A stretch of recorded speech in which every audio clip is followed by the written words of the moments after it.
students, what is thermodynamic? Its definition, its limitations, its properties, its terms and conditions, its small terms, its properties, its types of systems, its surrounding, its boundaries, ये सभी terms जो आपको बहुत ज़्यादा समझने में problem आती है, जिनका यूज़ आपकी 11th क्लास से लेके बीएससी या बीटेक तक होता है। तो गुड इवनिंग स्टूडेंट्स, आज हम स्टार्ट करते हैं क्लास 11th का चैप्टर नंबर 11 जिसका नाम है थर्मोडायनामिक। आज हम इस वीडियो के अंदर थर्मोडायनामिक की डेफिनेशन, इसकी लिमिटेशंस और इसके अंदर आने वाली छोटी से छोटी टर्म को क्लियर करेंगे। अगर ये आपकी क्लियर नहीं है तो आने वाले लॉज, थर्मोडायनामिक के first, second and third law, 0th law, ये सब आपको क्लियर करने में प्रॉब्लम होगी। तो चलिए शुरू करते हैं आज का हमारा टॉपिक। सबसे पहले है थर्मोडायनामिक। क्या होता है थर्मोडायनामिक? तो देखिए इसकी डेफिनेशन है the study of flow of heat and other form of energy into और out of a system as it undergoes physical और केमिकल चेंज। मतलब क्या है इसका कि आपकी जो हीट या हीट के अलावा और भी कोई भी एनर्जी है किसी फिजिकल या केमिकल चेंज के ड्यूरिंग वो बाहर जा रही है सिस्टम से या सिस्टम के अंदर आ रही है, तो वो जो फ्लो ऑफ हीट है या जो ये रिलेशन है किसका, फ्लो ऑफ हीट का, कहाँ से, सिस्टम से सराउंडिंग में या सराउंडिंग से सिस्टम में, ठीक है, इस रिलेशन को आप क्या कहते हैं, थर्मोडायनामिक। फॉर एग्जाम्पल, आपके पास एक ग्लास है, गर्म पानी का एक ग्लास ले लो, उस गर्म पानी के ग्लास को सराउंडिंग में रखो, मतलब एटमॉस्फेरिक टेम्परेचर पर रख दो एक टेबल पर। थोड़ी देर बाद पानी ऑफिस से बाहर ठंडा हो जाएगा। बट कैसे ठंडा हुआ, क्यों हुआ, कब हुआ, मतलब कितना टाइम लिया या कितनी एनर्जी यहाँ से वहाँ पास हुई, ये जब जो स्टडी है आपकी, ये सब किसके अंदर आती है, आपकी थर्मोडायनामिक के अंदर। किसके अंदर? थर्मोडायनामिक के अंदर। इट मीन्स थर्मोडायनामिक क्या है, आपकी हीट एनर्जी का फ्लो ऑफ मतलब फ्लो को बताता है कि आपका जो हीट है वो कहाँ से कहाँ पर फ्लो कर रहा है, किस रेट पे फ्लो कर रहा है या कितना, कब और कैसे फ्लो कर रहा है। ठीक है, तो अब देखो थर्मोडायनामिक के अंदर आने वाली जो टर्म्स है उनको, सबसे पहले आपकी आती है सिस्टम एंड सराउंडिंग। अब जैसे मैंने आपके पास एग्जाम्पल लिया ग्लास ऑफ वाटर, पानी के ग्लास का मैंने एग्जाम्पल लिया था जिसके अंदर आपका गर्म पानी था, तो इस गर्म पानी के ग्लास के ऊपर आप स्टडी कर रहे थे, थर्मोडायनामिकल स्टडी कर रहे थे, तो वो क्या है आपका सिस्टम। एंड इसके आसपास का जो एरिया है, बाकी जो बचा हुआ एरिया है यूनिवर्स का, वो है आपकी सराउंडिंग। ठीक है, तो इसकी डेफिनेशन देखते हैं एक बार। A system is a part of universe which is under thermodynamical study and rest of the universe is surrounding. मतलब यूनिवर्स का वो पार्ट जो थर्मोडायनामिकल स्टडी के अंडर है, उसको आप क्या कहते हैं, सिस्टम। एंड इसके अलावा जो बाकी पार्ट बचता है वो क्या है आपका सराउंडिंग। वो क्या है, सराउंडिंग। अब जैसे मैंने ये ग्लास का एग्जांपल लिया आपके पास, उसके बाद आपके पास जो ये सिस्टम है इसके भी टाइप्स होते हैं। इसके आपके पास 3 टाइप्स हैं। System has 3 types. First, open system. For example आपके पास एक डब्बा है, प्लास्टिक का डिब्बा ले लो, कोई भी डिब्बा ले लो जिसकी लीड नहीं लगी है, मतलब जिसका ढक्कन नहीं लगा है, उसके अंदर से आप मैटर को भी चेंज कर सकते हो, मैटर को निकाल भी सकते हो या फिर मैटर उसके अंदर डाल भी सकते हो।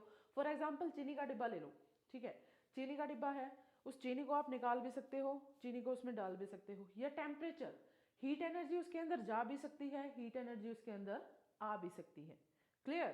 तो वो कौन सा सिस्टम है आपका, ओपन सिस्टम, जिसके अंदर ट्रांसफर हो जाए किसका, मैटर का एंड ऑल्सो एनर्जी का, ट्रांसफर ऑफ बोथ मैटर और एनर्जी, जिसके अंदर दोनों ही चीज़ों का ट्रांसफर अवेलेबल है, इजी तरीके से हो सकता है या पॉसिबल है, उसको आप क्या कहेंगे, open system. Next is close system. अभी जैसे मैंने पानी का ग्लास का एग्जांपल लिया था, गर्म पानी का ग्लास, अगर मैं उसको ढक्कन से बंद करके रख देती हूँ, मतलब उस ग्लास के ऊपर कुछ ढक के रख देती हूँ, तो चलो ठीक है, मान लिया उसमें से पानी तो नहीं जाएगा, या फिर उस चीनी के डिब्बे में आप चीनी की जगह गर्म पानी ले लो, उसके ऊपर उसकी लीड लगा दो, मतलब ढक्कन लगा दो, पानी तो नहीं गिरेगा बाहर, बट क्या हीट एनर्जी भी बाहर नहीं जाएगी, पानी तो ठंडा होएगा, है ना। तो वो सिस्टम क्या है आपका क्लोज सिस्टम, जहां पर मैटर का कोई ट्रांसफर नहीं होता, matter does not transferred but heat is transferred, heat का क्या होता है ट्रांसफर हो जाता है, ठीक है। हीट एनर्जी का फ्लो अलाउड है बट मैटर ट्रांसफर नहीं होता। उसके बाद आपका है third system isolated system. Isolated जैसे आप थर्मल फ्लास्क यूज करते हो, है ना, थर्मल फ्लास्क यूज करते हो जिसमें बोलते हो कि गर्म पानी गर्म ही रह जाता है, ज़्यादा नहीं होता बट थोड़ी देर तो रह ही जाता है, राइट। तो वो कौन सा सिस्टम आपका आइसोलेटेड सिस्टम, जिसके अंदर आपकी हीट एंड मैटर दोनों का ही ट्रांसफर पॉसिबल नहीं है। No transfer of matter and energy, जहां पर मैटर और एनर्जी कौन सी हीट एनर्जी दोनों ही नहीं फ्लो कर सकती या फिर दोनों ही ट्रांसफर नहीं कर सकती।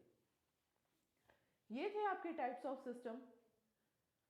अब उसके बाद इसके अंदर कुछ प्रॉपर्टीज यूज होती हैं, कुछ टाइप ऑफ प्रॉपर्टीज हैं जिनका यूज आप थर्मोडायनामिक के अंदर करते हो। तो वो प्रॉपर्टीज जो हैं उनके भी आपके पास 4 टाइप्स आ जाते हैं।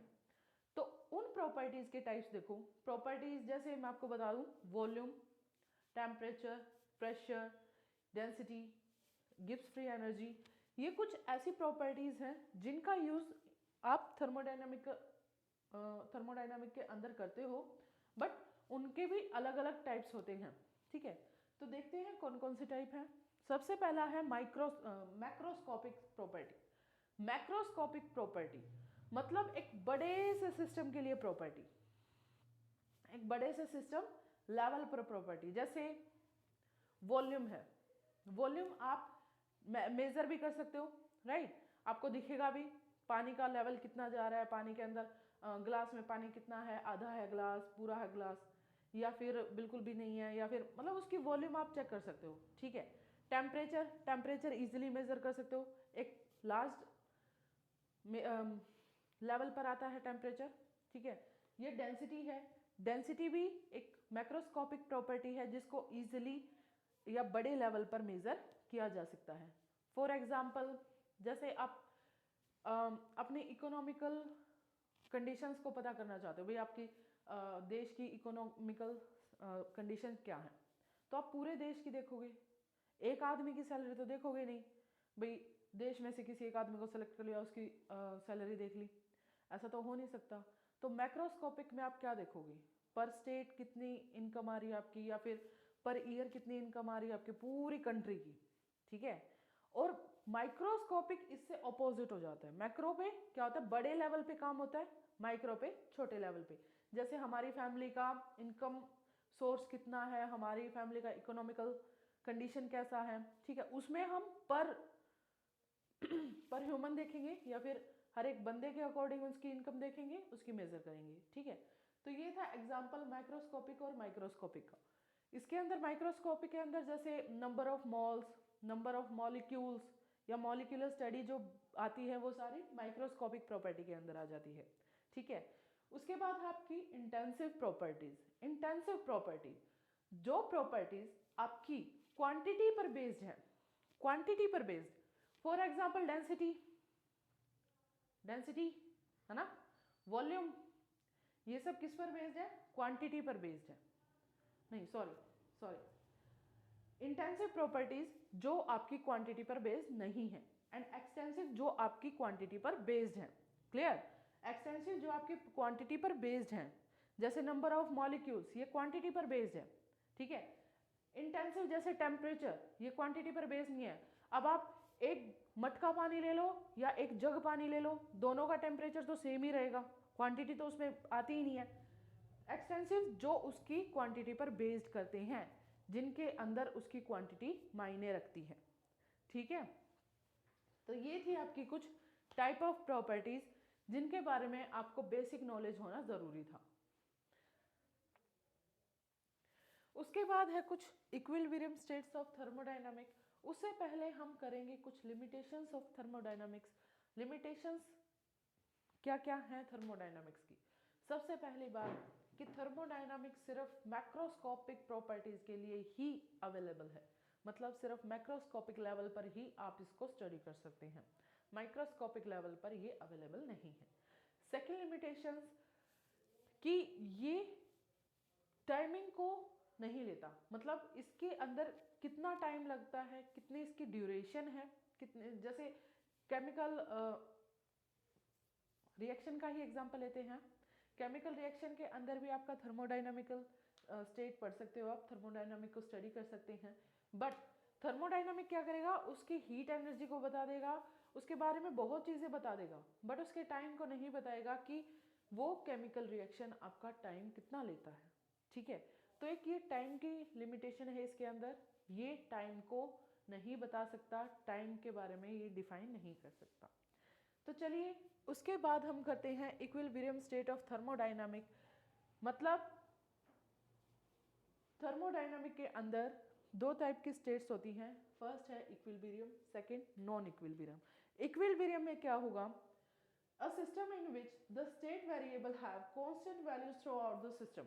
मतलब ऐसा सिस्टम जिसकी मैक्रोस्कोपिक प्रॉपर्टीज, मैक्रोस्कोपिक जो वैल्यूज हैं वो सभी कांस्टेंट होती हैं, मतलब वो सभी चेंज नहीं होती हैं with in change in temperature, temperature के चेंज होने पर या हीट एनर्जी के फ्लो होने पर भी उसकी जो मैक्रोस्कोपिक प्रॉपर्टीज हैं जैसे प्रेशर, वॉल्यूम, ये सब चेंज नहीं होगा।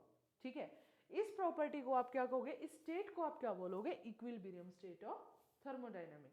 इक्विलिब्रियम स्टेट ऑफ थर्मोडायनामिक क्या है, इक्विलिब्रियम स्टेट में क्या है, a system in which state variable have constant values through out the system, ये तो डेफिनेशन है, बट एक्चुअल मीनिंग इसका क्या है कि जो मैक्रोस्कोपिक प्रॉपर्टी है वो does not change with change in temperature, temperature के चेंज होने पर वो कंडीशंस, वो प्रेशर, वॉल्यूम, डेंसिटी वाले जो टर्म्स हैं ये सब चेंज नहीं होती। इसको आप क्या बोलोगे, equilibrium state of thermodynamic. And जिसके अंदर चेंज हो जाए विद इन टेम्परेचर, चेंज हो जाए, उसको आप क्या बोल दोगे, non equilibrium state of thermodynamic. Clear.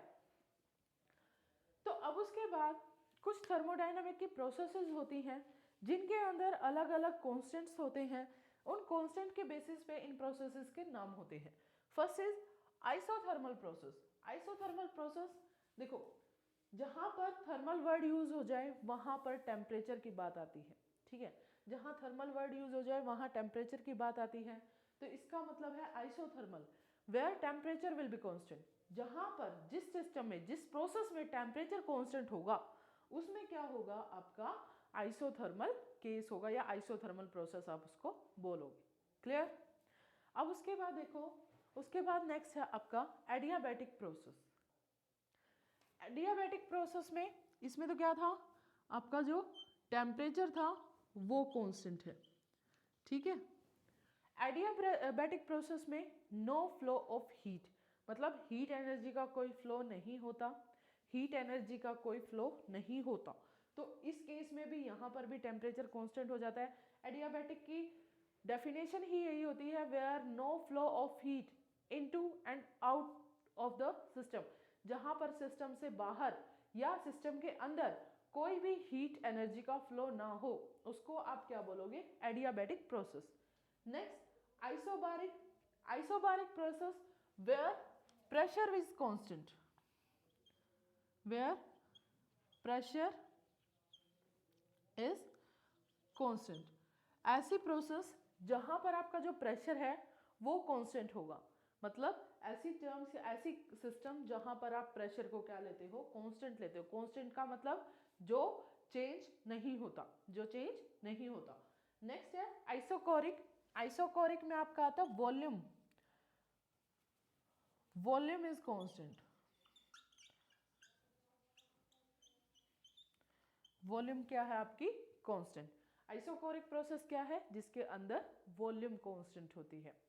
Next है आपकी साइक्लिक प्रोसेस। साइक्लिक प्रोसेस आपको पता है क्या होती है, साइक्लिक प्रोसेस आपको पता है क्या होती है ना।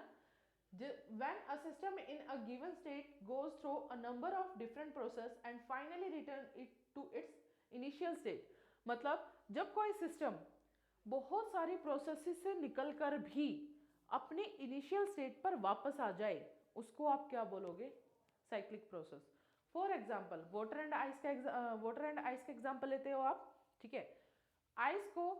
आइस का जो टेम्परेचर है उसको कम कर दो, या फिर आइस को फ्रीजिंग पॉइंट पर लेकर जाओ, convert into ice, sorry water को फ्रीजिंग पॉइंट पर लेकर जाओ, आइस में कन्वर्ट हो जाएगा। But when ice gain its temperature, ice अपना टेम्परेचर जब गेन कर लेगी, जब आइस का टेम्परेचर राइज हो जाएगा, देन क्या होगा, वो वाटर में फिर से कन्वर्ट हो जाएगा, है ना। वाटर आइस वाटर, तो ये क्या है, आपकी एक साइक्लिक प्रोसेस है। प्रोसेस से निकली भी, टेम्परेचर की चेंज में गई भी, बट वापस से रिटर्न होके अपनी इनिशियल पोजीशन पर ही आ गई, इनिशियल स्टेट पर ही आ गई। इसको आप क्या बोलोगे, साइक्लिक प्रोसेस। ऐसे ही दो प्रोसेसेस और होती हैं, reversible and non reversible. Reversible आपको पता है, the process which gain it's initial state again, जो अपनी इनिशियल स्टेट को वापस ले लेती है, या जो प्रोसेस बार बार रिपीट हो जाए उसको आप क्या कहते हैं, रिवर्सिबल प्रोसेस। वही वाटर एंड आइस का एग्जांपल।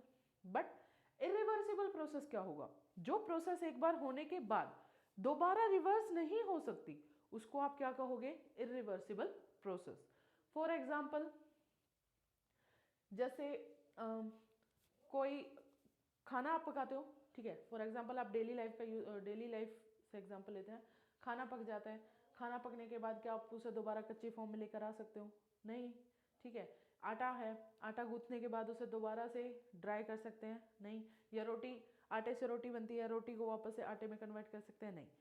बट रिवर्सिबल में वही वाटर आइस का एग्जाम्पल लूंगी, आइस को हम वाटर में कन्वर्ट कर सकते हैं, वाटर को हम स्टीम में कन्वर्ट कर सकते हैं, स्टीम को वाटर से कन्वर्ट कर सकते हैं, वाटर को दोबारा से आइस में कन्वर्ट कर सकते हैं।